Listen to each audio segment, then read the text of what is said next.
This class was rather interesting.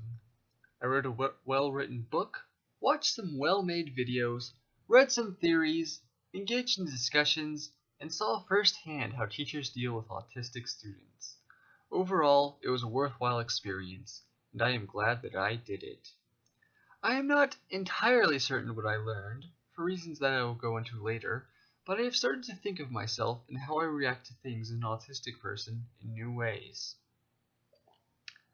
The videos were somewhat bizarre. At first, they seemed repetitive. They were all very quick to remind us that autistic people are people. Annoyingly so, honestly. As someone who watched multiple could quickly find him or herself glazing over at the familiar cliches, and possibly finding it difficult to regain attention once it was done. On the other hand, they had different perspectives and tones. Some were concerned about autism, and wanted to improve those with the condition by normalizing them. Others scoffed at the neurotypical world's ignorance, such as that one with the autistic girl who mentioned that people saw her as withdrawing from the world when she was actually, according to her, experiencing it. I remember finding them contradictory and being uncertain what we were supposed to take from various videos, as we could easily take antagonizing viewpoints from two different videos, but looking back, I cannot think of a specific example. Maybe it was my question to the entire class, as throughout I didn't see any gradual increase in understanding. I don't know how to explain this, but a lot of ABA training seemed to be similar to how non-autistic children were taught. Students in the class didn't really seem to provide much insight gleaned from past lessons into new lessons. In short, I started to wonder how much there really was to educating autistic children beyond patience and some attempt at understanding.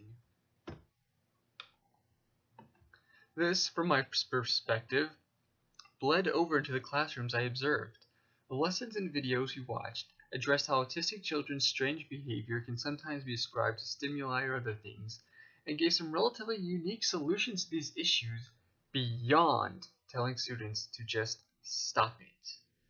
In the classroom, when students were acting up in ways described, the general procedure was to tell said student to just stop it. There was definitely more patience with odd behavior than among most general education classrooms, but not really much insightful or unique. I can't really say that I had any sort of aha moment. I don't really know how much I learned about education per se. I did, however, learn quite a bit about autism. Carly's descriptions of how your body just wants to do things and you can't stop it spoke to me, as though I don't believe I have it nearly as bad as she does. I constantly feel the need to stand up and often just run around in circles. And some days I just feel the need to jump up and down for no particular reason. It can be particularly bad at night when I'm trying to fall asleep. I never had a real explanation for that, even knowing about my autism before now. So I guess in the end, that is the sort of thing I actually did end up learning.